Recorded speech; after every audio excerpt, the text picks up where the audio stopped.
शासनाचा जल, जंगल, जमीन व पर्यावरण वाचवा, भ्रष्टाचाराविरोधात बेमुदत आमरण उपोषण. जल, जंगल, जमीन व पर्यावरण संरक्षणासह विविध जनहिताच्या मागण्यांसाठी भ्रष्टाचार विरोधी लोकांदोलनच्या वतीने जिल्हाधिकारी कार्यालय, अहिल्यानगर समोर मंगळवार दि. 9 जून 2026 पासून बेमुदत आमरण उपोषण सुरू करण्यात आले होते. संघटनेचे राष्ट्रीय अध्यक्ष अरुण आंधळे पाटील व समाजसेविका अलकाताई झरेकर यांच्या मार्गदर्शनाखाली हे आंदोलन सुरू असून, प्रशासनाने विविध गंभीर प्रश्नांची तातडीने दखल घेऊन कारवाई करावी, अशी मागणी करण्यात आली आहे. उपोषणकर्त्यांनी पारनेर तालुक्यातील वडगाव दर्या येथील पर्यटनस्थळी माकडे व इतर वन्यजीवांसाठी राखीव असलेल्या तलावातील पाणी उपसा करणाऱ्या समाजकंटकांवर कठोर कारवाई करावी, तसेच वन्यजीवांच्या पिण्याच्या पाण्याची कायमस्वरूपी व्यवस्था करावी, अशी मागणी केली आहे.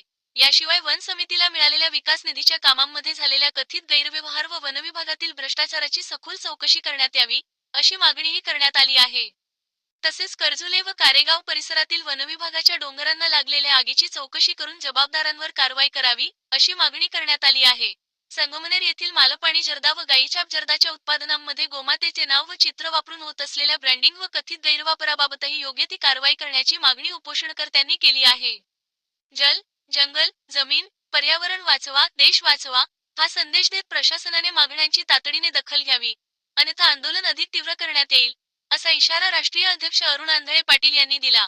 यावेळी अलकाताई झरेकर, कल्पना गट, सुनील कोकाटे, कैलास शेलार, सुलोचना आंबेडकर तसेच जिल्ह्यातील अनेक पर्यावरणप्रेमी व कार्यकर्ते उपस्थित होते.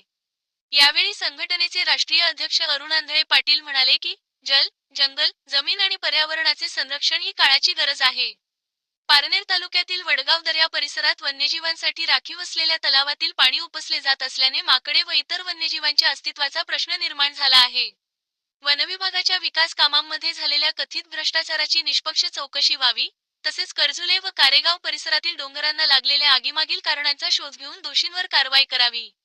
शासन व प्रशासनाने या गंभीर प्रश्नांकडे तातडीने लक्ष देऊन योग्य निर्णय घ्यावा. वडगाव दर्या येथील माकडांच्या पाण्याची चोरी करणाऱ्या समाजकंटकांविरोधात तसेच गावातील ग्रामसेवक तलाठी यांच्यावर निलंबनाची कारवाई व्हावी व पारनेर तालुक्याच्या निष्क्रिय तहसीलदार यांची त्वरित बदली व्हावी व वन विभागातील भ्रष्टाचार बाबत चौकशी होऊन कारवाई व्हावी, असा इशारा अरुण आंधळे पाटील यांनी दिला. मागण्या मान्य होईपर्यंत आमचे आंदोलन सुरू राहील. याप्रसंगी खासदार निलेश लंके यांनीही या आंदोलनाला जाहीर पाठिंबा दर्शविला. पर्यावरण संरक्षण, वन्यजीव संवर्धन आणि जनहिताच्या प्रश्नांसाठी सुरू असलेल्या या आंदोलनातील मागण्या रास्त असून प्रशासनाने त्यांची गांभीर्याने दखल घ्यावी, असे लंकेमत त्यांनी व्यक्त केले. यावेळी भ्रष्टाचार विरोधी लोकांदोलन संघटनेचे राष्ट्रीय अध्यक्ष अरुण आंधळे पाटील यांनी अहिल्यानगर जिल्ह्याचे जिल्हाधिकारी श्री पंकज आशिया यांची भेट घेतली व त्यांना या मागण्यांबाबत निवेदन दिले. यावर जिल्हाधिकारी यांनी संबंधित विभागांना ताबडतोब आदेश देऊन याबाबत सखोल चौकशी करून कारवाईचे आदेश दिले. त्यामुळे हे उपोषण सायंकाळी 4 वाजता मागे घेण्यात आले. तसेच संबंधित प्रश्नांवर न्याय्य तोडगा निघावा यासाठी आपण उपोषणकर्त्यांच्या पाठीशी असल्याचे खासदार निलेश लंके यांनी स्पष्ट केले. तर चला पाहू खासदार निलेश लंके यांचे मनोगत. या ठिकाणी आमचे नेते खऱ्या अर्थाने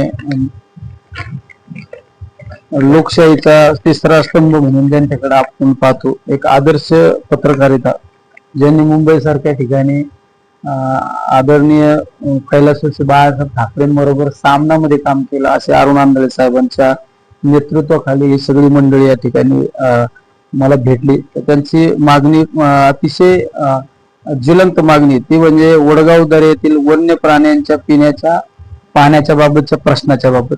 निश्चित आता ते कलेक्टर साहेबांना थोड्या वेळात भेटतील.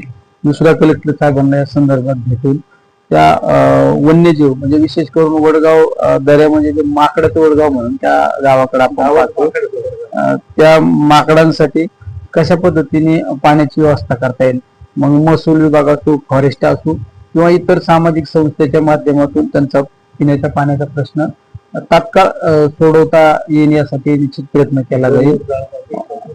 नमस्कार.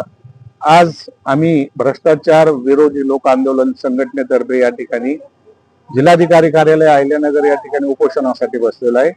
उपोषणाचा विषय आहे जे पर्यटन स्थळ आहे पारनेर तालुक्यात वडगाव दर्या या ठिकाणी दर्याबाई आणि वेलाबाई या देवींचे एक पर्यटन स्थळ आहे. महाराष्ट्रातील लाखो भाविक या ठिकाणी दरवर्षी दर्शनासाठी येतात. विशेष म्हणजे त्या ठिकाणी जे माकडं आहेत त्या माकडांचं आकर्षण पर्यटनामध्ये असल्यामुळं त्या ठिकाणी लोक येतात, पर्यटक येतात.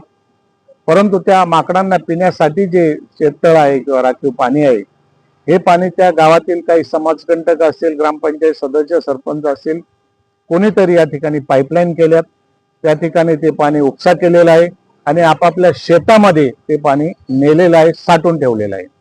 आणि दुसरीकडे त्या ठिकाणी रात्री त्यांनी अशा ट्रॅक्टर असतील किंवा काही वाहनांवरतीच या मोटरींची सोय केलेली आहे आणि रात्री सुद्धा या ठिकाणी उपसा केलेला आहे. मित्रांनो, आज ग्लोबल वॉर्मिंगचा विषय आपण पाहतो. ऊन या आपल्या जिल्ह्यामध्ये 45 डिग्री पर्यंत ऊन गेलेलं आहे. हे ग्लोबल वॉर्मिंग होण्याचा विषयच आहे की आपण जल, जंगल आणि पर्यावरणाचा ऱ्हास करत आहोत, जंगल तोडत आहोत, जंगल पेटून देत आहोत आणि प्राण्यांना मारत आहोत. त्यामुळे हा जो निसर्गाचा कोप आहे, याचा भयंकर परिणाम ग्लोबल वॉर्मिंगचे आपणाला यापुढे पाहावयास मिळतील.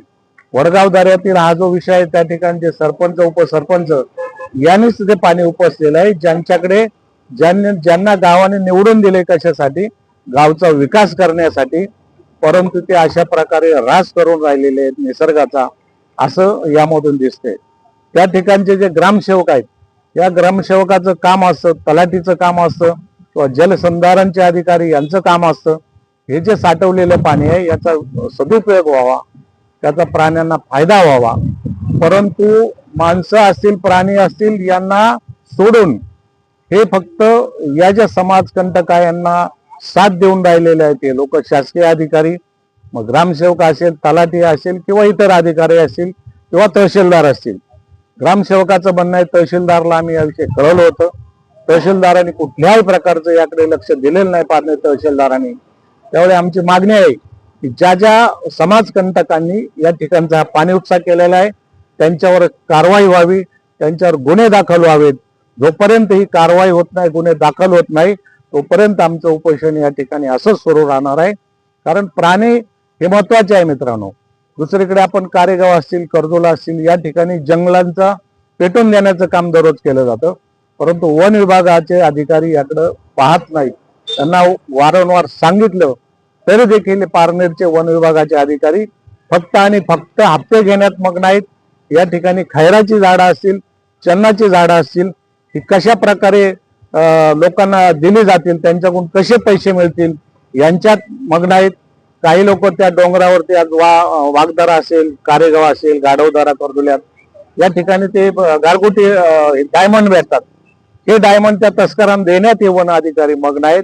त्यामुळं सरकार नेमकं करतंय काय? सरकारवर भरोसा ठेवायचा कसा? आणि हे अधिकारी इतके मुजोर का झालेत की शेवटी या प्राण्यांच्या, मुक्या प्राण्यांसाठी आम्हाला आंदोलन करावं लागत आहे. जनतेला याच्याशी काही घेणं देणं नाही. जनता फक्त मजा पाहत आहे आणि नोकर वर्ग आहे हा हप्ते घेण्यात मग्न आहे. तेव्हा आमची मागणी आहे की जे समाजकंटकांनी जे पाण्याचं हे केलेलं आहे त्यांच्यावर कारवाई व्हावी, त्यांच्यावर गुन्हे दाखल व्हावेत. ग्रामसेवक असतील किंवा तलाठी असतील यांच्यावर गुन्हे दाखल होऊन यांना त्वरित निलंबित करण्यात यावं आणि पारनेरच्या अकार्यक्षम तहसीलदार जे आहेत यांच्यावर देखील कारवाई व्हावी आणि त्यांची ताबडतोब या ठिकाणाहून पारनेरवरून बदली व्हावी, अशी आमची मागणी आहे. आणि ही मागणी जोपर्यंत मान्य होत नाही तोपर्यंत आमचं हे आंदोलन, हे उपोषण सुरू राहील. आणि दुसरी गोष्ट मित्रांनो, वन समिती वडगाव दर्यात आहे. आपल्या तालुक्याला 9 कोटी रुपये मंजूर झालेले आहेत वन विभागाचं जे काही काम असेल विकासासाठी. त्यापैकी 1,80,00,000 रुपये मला वाटतं वडगाव दर्यात काहीतरी पास झालेले आहेत. 9 लाख पास झालेले, सॉरी. मग हे पैसे गेले कुठं? तेव्हा वन अधिकाऱ्याचा भ्रष्टाचार, या ठिकाणी ग्रामसेवक तलाट्यांचा भ्रष्टाचार आणि तहसीलदाराचा भ्रष्टाचार, या भ्रष्टाचाराविरुद्ध हे आंदोलन आहे. आणि या मुक्या प्राण्यांना न्याय मिळावा, त्यांना कायमस्वरूपी वडगाव दर्यात सोय व्हावी पाण्याची, ही आमची मागणी आहे. ही मागणी मान्य होईपर्यंत आम्ही या ठिकाणी उपोषण करणार आहोत. धन्यवाद. Subscribe now and press the bell icon. Never miss an update.